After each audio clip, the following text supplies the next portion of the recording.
Hi, my name is Charlie Palmer. Oh, yeah, that'll I am 12 years old. I live in Evansville, Indiana, Yeah. and I am here with Mr. Lyons Okay. for the Inside Out 14 News podcast. Welcome to Inside Look. I'm Jeff Lyons, joined today by actor Charlie Palmer. How old are you, Charlie? I am 12 years old. I think you are the youngest podcast guest we've ever had here on Inside Look, so this is a big day. Well, thank you for inviting me on. Well, I heard about your story from an old friend of mine, Lucy Himstead, who used to run the station, and she said, you got to talk to Charlie Palmer. And I said, well, does Charlie Palmer want to talk to me? And she said, he won't stop talking. So I said, that's the kind of guy we need on the podcast, right? Yes, and Lucy means so much to me. She's basically like my grandmother, so thank you for inviting me on, like I said. Okay, well, we should get into why I invited you on, because you are an actor. You've been involved in many things here in town, and now you're going big time. Oh, but we're going to make it a cliffhanger. We're not going to tell everybody what the big time is yet, but it's like Hollywood, right? Okay, so before we get there, tell me your story. Where'd you grow up? Where'd you go to school? That kind of stuff. I was born and raised in Evansville, Indiana. I used to go to Evansville Day School, and now I'm online school at Laurel Springs. Okay. So I started about 3 days ago, and right now it's been pretty good. Yeah. 2 sisters at home. One is going to college next year. She's going to the Texas Christian University, and one is a sophomore at high school. Okay. So good. Now let me ask you this.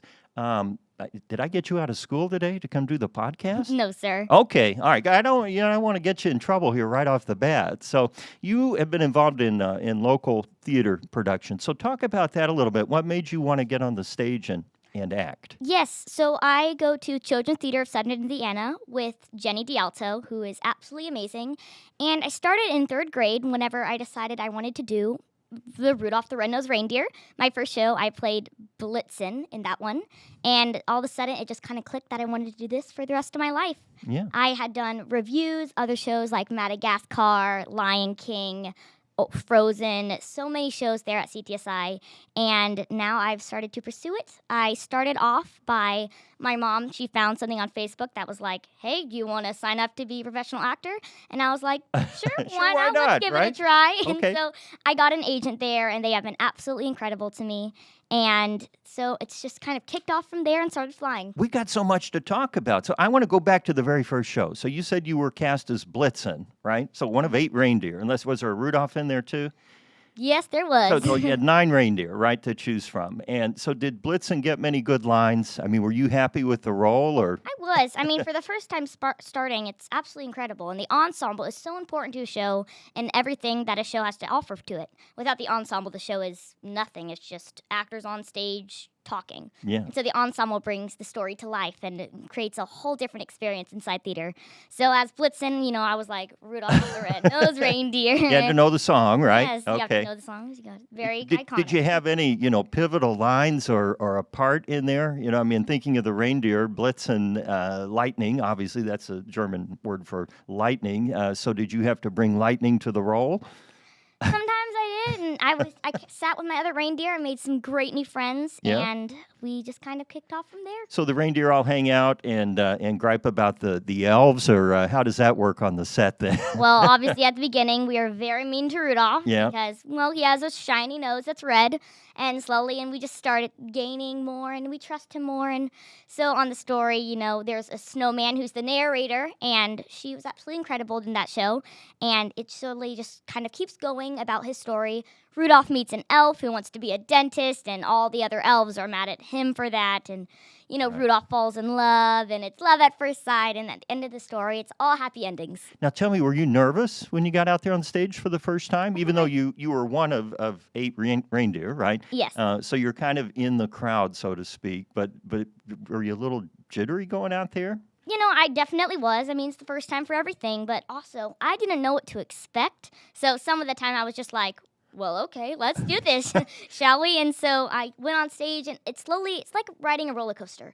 When you're in line, you're nervous, but when you get on, it's all the wiggles are out and you are just relaxed and you know what you're doing. Unless you're like me, you don't finish the line. You chicken out right there. So you went ahead for the ride. So after Rudolph the Red-Nosed Reindeer, you said you were in Madagascar, Frozen. Which one would you like to talk about? Like, what was the order? What was the next show you did after? Madagascar was my next show. Okay, so what was your role in Madagascar? So on the audition process for this with Mendy Sages, I was first starting, I was in 3rd grade, so didn't know how to read as much as I do now, but whenever I was reading the script, cold reading, whenever you haven't looked at the script before and you start off a new character, and it's the first time you ever looked at it, I was understanding what the words were, because Skipper uses big words and big phrases, and because he has to lead all the penguins. And so I said it, and then about 3 days later, we got the cast list, and I was cast as Skipper, it was an amazing show. Yeah. So many great people. The character was so much fun to play. And all local, right? Everybody from Evansville. Are some of them your classmates at day school, or, yes. or who were the kids, yes. the actors? It went all the way up into 8th grade of middle school, so I was on the younger side of it. Mm-hmm. And so I learned from all the 8th graders and 7th graders, and there was a TA or teacher's assistant, and I had so many friends there. One named Willa Wilhite. I had so many others, and it was just absolutely phenomenal. Did you ever feel a little bit of pressure, though, when the big kids came in and you thought, man, they've been in a few shows, they know what they're doing, I better pull my weight here? Did that make you nervous, when you were rehearsing? Sometimes, yes. I mean, you have to, because whenever, I've seen these trends where it's like, wait, you got to be good because the big kids are watching, and then you become a big kid and you're like, wait, the little kids are watching, you have to be good, so probably some pressure on the big kids as well. But of course I looked up to them. I mean, who would? I mean, they're all superstars in their own way. Yeah? And so then, so from Madagascar, then was the next thing Frozen then? I believe so, yes. Okay, and what? How did you audition? This always been my question, too. I'm going to ask you a lot of dumb questions, because you're a pro, you know all this stuff, but I don't. I've been surrounded by theater people my whole life, but I've never actually taken the plunge. So when you go to an audition, like when you auditioned for Madagascar, did you have a role in mind and you learned some lines for that character, or do you just go in and do something and then they cast you? See, that's a good question, because some roles and some shows, I mean, they're iconic, like Frozen. You know all the characters. But other shows like Madagascar, you're like, who do I really want to go in for? And always you should go in with an open mind and make sure no hard feelings, and you always should stay clear of who you want to be. But yes, so sometimes it's, I think I'd be a good fit for that role. Other time it's, let's see what happens. Yeah. So when you go in this room, how many people are looking to audition? How many are in there watching? Well, it depends. Sometimes the director wants to have it privately, where you do it one-on-one with the director and the stage manager, or you have a group audition where everyone is watching you, and it helps you see if, like, I can do this. It gives you self-confidence in yourself. Personally, I like some group auditions just because it gives you an opportunity to meet new people as well, like I always say. Yeah. And so I would walk in there, and they would say, okay, Charlie, you're next. And I'd be like, yes, ma'am, or yes, sir. And I would sing the song, because before it, you have to prepare a song for yourself to sing. Well, I was going to ask about that. Yeah. So you picked a song from the show, or do you just have a song that you do for all your auditions? So sometimes you can pick which character you want to be. Like, if you sing the song, if you want to go for that character. And so I would sing, I forget what I sang for Skipper. I forget, but for Frozen, I sang In Summer, because Olaf felt like a great fit, and thankfully I was very happy with my part when I got Olaf. So that was super duper fun, and I would practice ahead of time, and like I said, roller coaster, you're nervous, and then you get on to the audition, and it feels so good that you did it. And I look back every single time, and I'm like, oh, I feel really good about how I did it. Do you play a musical instrument, like the piano or guitar, something like that? I do. I have played piano for about 3 years now with Kevin at More Music. So are you able to accompany yourself, or at least plunk out the notes for your song? How do you learn your song? I've been trying to do that. Mostly they have it's called a plunk track, where, I mean, they put out the notes for you, or it's the lyrics, or the person is singing for you, and you learn that way, and you get it in your brain, and it sticks, and then you try it with an accompaniment, which means there's no backtracking or vocals to help you. Sure. And once you have it in your brain, you go and you do a great job in the audition. Yeah. Well, you do a great job in the audition, Well, thank you, Mr. Lyon. You ever watch anybody fly into the ground in there, where they come and they forget their words? This is a nightmare I've always had, that I would be prepared and then go in and fall apart. You ever see somebody do that? That is a good question. You don't have to name names. I don't want to get you in trouble. But some people do better in auditions than others, right? Yes. I mean, everyone has their own talents. So when you want a part and somebody else wants it and you're watching them, can you kind of tell, like, oh, I got this one, or, oh, I don't know, maybe not? Does that go through your mind, or? Well, most of the time you have to have an open mind whenever you walk into an audition because you never know what's going to happen. Sometimes it all depends on the director's perspective. So if the director thinks you're fit for the part, yes. And of course, always some of the time you always come in, you're like, okay, I have a good feeling about this, but always keep an open mind whenever you're auditioning. Yeah. So you've done a few shows locally here, and then and your mom, Anna, says, hey, do you want to try? And she's here, by the way, right? We wouldn't just pull you into this Lions Den alone. That's right. You have to have a lot of support from your mom and your dad, right? And family. So when did the Hollywood thing start then? Like I said, after I got an agent, you start off and you get self-tapes, which is you send in a video audition of yourself. Mm-hmm. You learn a side or a scene, and you sing a song if it's a musical, and you send it in, and if they call you back for a callback, sometimes it'll be in person or video submission again, but it just depends on the casting agency or whatever the production is. And so my mom and my dad, they would help out a lot. My dad would be the other person saying the lines, and he would help me start and stop the film, and my mom, she made it all happen. She would put it as an MP3 file. She would make it all so exactly how the company wants it, and she would send it off. So you auditioned for Teeny Tiny Mutant Ninja Turtles on Nick Jr. Did I get all that right? Teeny Mutant Ninja Turtles. I always say that wrong. I'm Lots sorry. Of T's. And for the role of Donatello, is that what you were wanting to do, or is that how you were then cast? So whenever you do a voiceover, it's a little bit different because at your house you have a mic stand and they give you the part that you want to go for, and it's not really, you don't get to decide. It's whoever they think you are right for. And so I did talk for Donatello, and I got an amazing callback, and that was my first ever voiceover callback, and it was absolutely incredible. So how does it work with voiceover? Now, I know that they record all the vocals first, and then the animation is created to match the vocals. Is that still the way it's done? Yes, sir. I mean, I guess you don't really care about the technicals of it, but I was always fascinated by that because when you look at a finished product, you know, of course, it all melds up really nice. But when you're doing your lines, you don't really have any context, right? Are you being fed the lines of the other characters, or do you just go in and you're doing your stuff? So before I go into, like, the actual place to film it at, record, and I would have it ahead of time, and I would have the script, and they would say, you know, this is my lines, and I would walk in, and it was this amazing guy in Gray Sky Music in Owensboro, and he was absolutely incredible. His name is Matt, and I would walk into the room, and the first time I went in there, I was always thinking there was going to be like a whole, like, all of them were going to be sitting in there, and I thought they were all going to be like, okay, say it like this, just say it. Right. And like once and done. But when I walked in there, it's a Zoom call, and I had a great person named Rosa that helped me. So each time, you always have to say it differently because you never know how it'll fit. So she told me to emphasize this phrase, emphasize that word, and she said, say it like this, say it like that, so you could have different ways of saying it, so it would make it like look together. And the other kids, they were all over the country. I feel like one was in Georgia, some in New York, and it's crazy how they can put all the vocals together to make it sound like we're all right next to each other, but in really, we're all apart, and we just say our lines, and it sounds like we're all right next to each other. So you go to Owensboro to record there. You went to, have you finished recording, or talk about the series itself, right? So it's a Nick Jr. series of animated shows, correct? Yes. Okay. So how many episodes are there going to be? Can you tell me that, like 13 or 26 or something like that? I believe there is going to be 30 episodes. Okay, so there will be many episodes. We don't have to have an exact number. So do you know right now, like, and maybe you can't tell me, but like, will you be in every episode, or do you just go and read all the lines for Donatello that they might need, and then you wait for the phone to ring? So yes, whenever you go into the voiceover studio, you do it.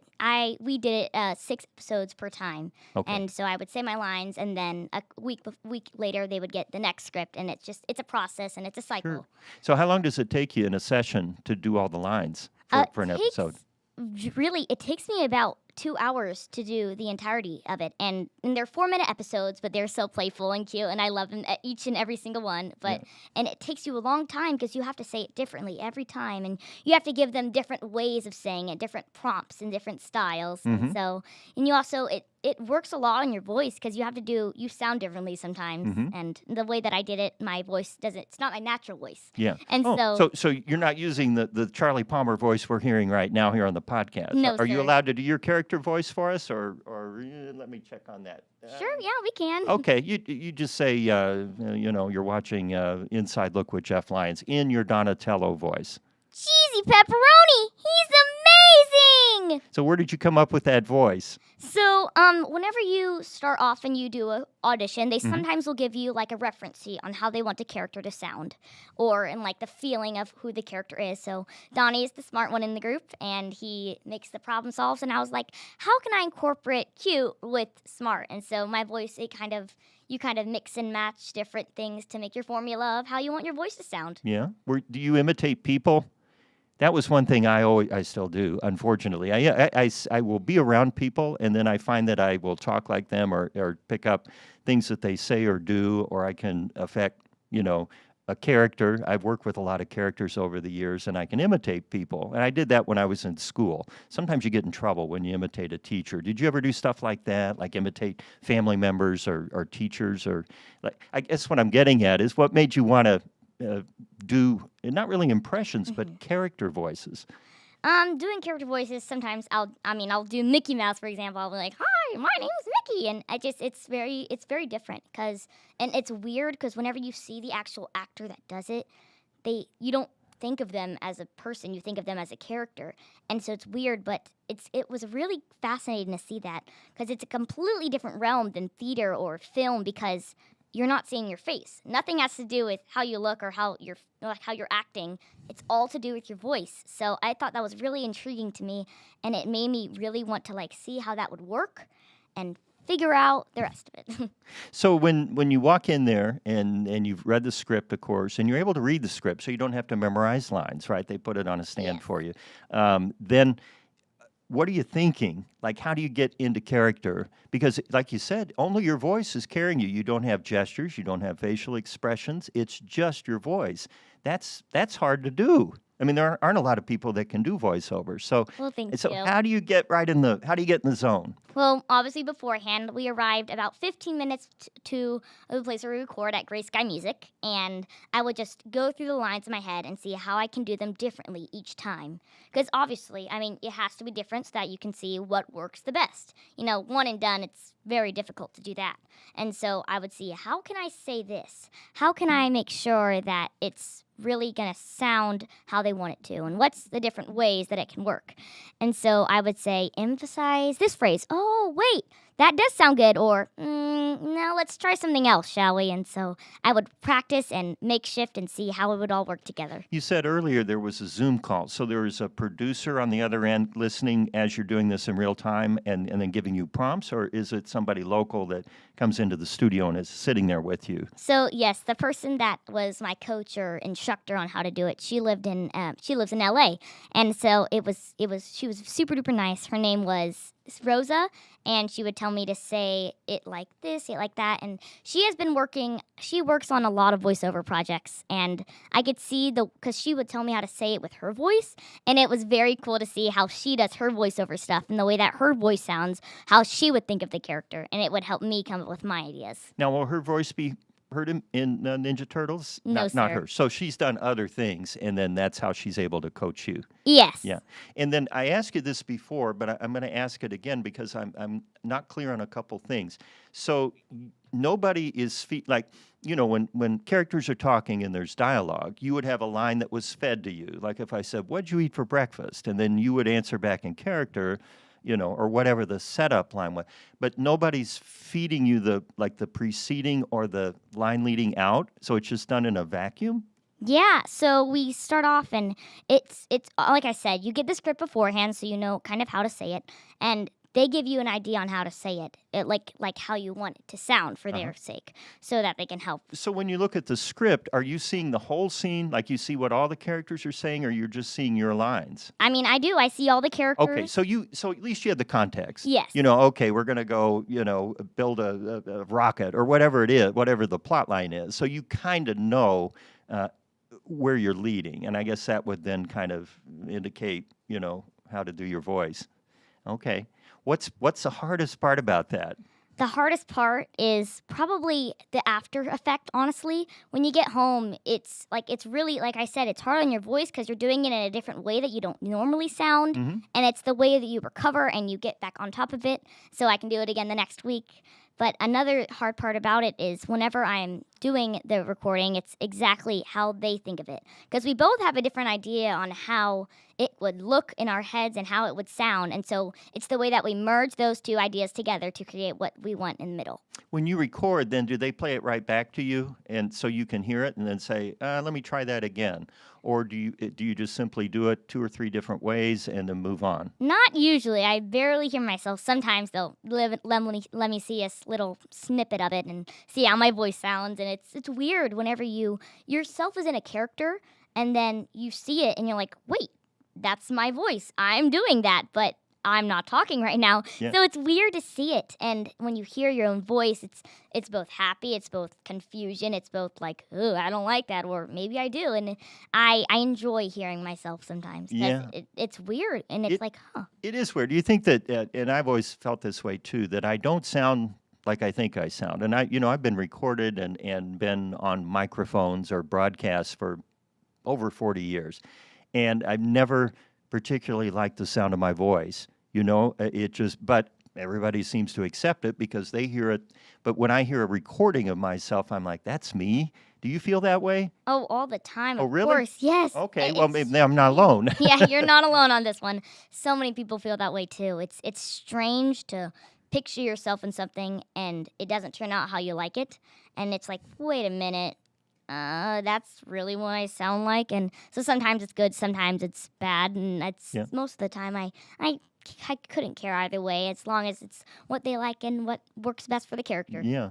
Now, you told me you're 12 years old, and of course you know that in a few years your voice will change, right? Uh-huh. I mean, mine never changed, I don't think. I think I still sound like I did when I was 12. But your voice will change. It'll get lower, and there'll be a period, where your voice cracks and pops and everything. How will that affect then your voiceover work? Or will then you pivot back to stage theater? I mean, what do you see for Charlie Palmer? Well, for in the near future, there are so many different characters to adults doing voiceover. It's not all just kids doing everything. And so there's also, you can make different animal sounds as well. I mean, there's animals, there's like popping and crackling. Yeah. And you do animal sounds? I can't do a lot of them, but in the near future, I would like to learn. Okay, all right. Any what would be the first animal sound you would work on? A horse. I think a horse would be cool. Just like that. Yay! Yeah, Yes. I got a pretty lame horse, but I've heard a few out there. And what's your favorite kind of character voice to do? Like just whatever one, right? Yes, whatever they give you. Yeah, I mean it's my favorite. I mean right now is Donnie because it's so out there right now and it's popular and it's like, that is really cool to me. Mm-hmm. And Donnie's voice is so unique and strange, and he's very smart, and so he's nerdy at some of the times, and I love his little way his voice sounds and how I create it. So when will Teenage Mutant Ninja Turtles, did I get it right that time? Yes. Appear on Nick Jr.? Like when can we hear Charlie Palmer in our, in the privacy of our own home, on our stream or wherever? I don't know yet. You'll have to wait and see. Oh, I'm watching on videos. You talked to your agent, and I didn't know whether we could ask you when it starts out or not. But we'll have to watch for it because we got a local guy to root for. Anybody else local that's doing vocal or voiceover work for this? I do not believe so, but if there is someone, I would totally love to meet them. Yeah. Is there ever an opportunity for you to meet the other voice actors? Like does Nick Jr. say, oh, come on, we're going to have a big party in, St. Louis and get everybody together? And sometimes in a bigger city like New York, if there's two voice actors that work together, they can obviously meet. But it's difficult because they're all around the country. There's, like I said, there's kids in LA, there's kids in New York, there's kids in Georgia, and there's one in little Evansville, in Indiana. Evansville. Yes. Well, not little. I mean, you're making Evansville, a little bit bigger deal. every day. Yeah. What do you do when you're not doing voices and all that stuff? You have other hobbies or interests or friends or groups, or what do you do? I mean, school, obviously, but I'm reading books right now. I'm reading The Hunger Games, which is a great series. Yeah. And I hang out with my sisters, and I work on more self-tapes and auditions because you can't stop. You have to stay booked and blessed, like I always say. That's a good philosophy on life, isn't it? Yeah, booked and blessed. Yeah. Well, Charlie, I really appreciate you coming and sharing your story with us. This is exciting. So just give me one little hint. Is it going to be like within a year that we will hear you, do you think? Or can we even answer that? Mama's saying... Yeah, you'll hear me. Sooner rather than later. We'll put it that way, okay? Yes, sooner rather we than will later. watch, and I suspect when it actually happens, we'll be hearing a lot more about Charlie Palmer. And then anything local coming up for you? Any more reindeer games for you? Or No, but CTSI is doing Charlie and the Chocolate Factory, so you can watch that in the Crescent Room on Lincoln Avenue. Okay, and what's your role in that? I am not in that show. Oh, you're just promoting the group because you're a good guy. You're a trooper. Okay. They are great people in general. Did you... Probably too busy, right? I'm very busy. If you could have had a role, what would you want to be? Who would you want to be? Well, I'm too short for this one, but I would have loved to play Willy Wonka. He's a funny and creative guy, and he creates like he says, he creates his own way of doing stuff. That's right. And he's trying to find the correct person to lead and take over the chocolate factory. Yeah, which would be a great gig, after the voiceover thing runs its course and, you're ready to retire in a chocolate factory, right? Yes, all the candy you could eat. You're making me hungry. All right. Charlie Palmer, thanks so much for coming out. I really appreciate it. Best of luck to you on your career, which sounds like it's off to a dynamite start here, and I know we're going to hear a lot more about you in the coming years. Yes, well, thank you, Mr. Lyons. Thank you for letting me. You don't have to call me Mr. Lyons. I mean, I know I'm old, but, just Jeff. Or you can, which Ninja Turtle do you think I would be?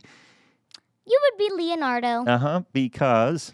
Leonardo, I believe, is quirky and is unique. Okay, very good way to put it. I think a lot of people have described me as quirky and unique, among other things. In the good ways. Yes, okay, absolutely. With Charlie Palmer, I'm Jeff Lyons. Thanks for joining Inside Look. You can watch all the Inside Look podcasts wherever you get your podcast. You can also download them on, all the different places. And you can watch on the 14 News YouTube channel. Be sure to check out our companion podcast, What's the Trend, with Aaron Weeks and Casey Mason. That drops every Friday. With Charlie Palmer, I'm Jeff Lyons. Thanks for joining.